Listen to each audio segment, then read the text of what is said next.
me on the left-hand side, standing up in the distance over there. To the right of it, there's a cairn, a bobbly piece of ground. Can you see it? Are you going to have to see it? That cairn replicates the shape of the hill that's over there. Now I've got a 20-minute talk spot this evening, and I'll say more about that then. But this is new archaeology. The fact that we recognise that the Bronze Age were building some of their cairns to replicate their landscape. And from one or two pictures I've seen on internet sites, it's not only happening here. So here we have the hurlers. And we might just as well tell you why they're called hurlers here now. One suspects that this was Wesleyan culture that gave them the name. But the hurling is a game, and hurling is traditionally thought of as a Cornish game, but I don't think it is. I think it has a more national spread than that. But hurling is a game with no rules. It's played in St Column twice a year still, to the original rules, which are none. So here we go. St Column must be the only place in the country where every main street window has shutters to protect it from the game of hurling. And hurling is played in St Column with the townsman versus the countryman.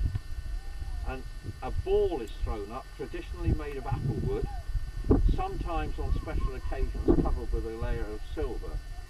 And it's thrown up at a certain time of the day. And the idea for the countryman is to get the ball across the parish boundary, and the idea for the townsman is to keep the ball within the town. And at the appointed time of stopping of the game, which is usually 2 hours later, the person who is holding the ball keeps it. These are supposed to be men playing hurling on the Sunday, and the Lord took displeasure at what he saw and turned them to stone. On the Land's End Peninsula, the Merry Maidens Stone Circle, where the maids were dancing on the Sunday. Sometimes, like in other parts of the country, the stone circles are accompanied by offshoot stones, and there's a pair over there, which we call the pipers, and sometimes they're called the fiddlers. They are usually looked upon as musicians to the playing of the game. So if we look at them in turn, the first circle here is well, let's start the other way around. In the 1930s, Raleigh Bradford came and suggested that it would be a good idea if the stone circles were re-erected, because there was a lot of them fallen down. And in 1935 and 1935 was almost exclusively re-erection of the stone. 1938 was an excavation as well. But I think there's a lot of people up there saying, what the hell is this?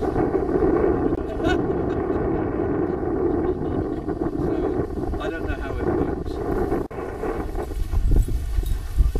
And I have to say that I believe these three circles to be from the Great Age of the Middle Bronze Age, which would mean that these circles are probably 1500, 1600 BC in date.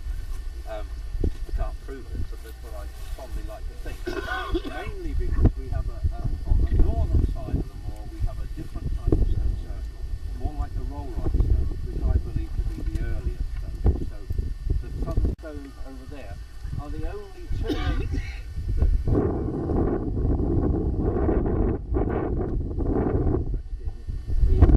one, what are we looking at, and two, restoration of them.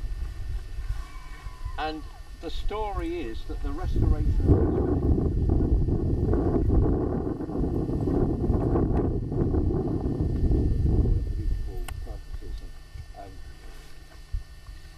so we can pretty well assume that these stones are absolutely natural where they fell and where they stood.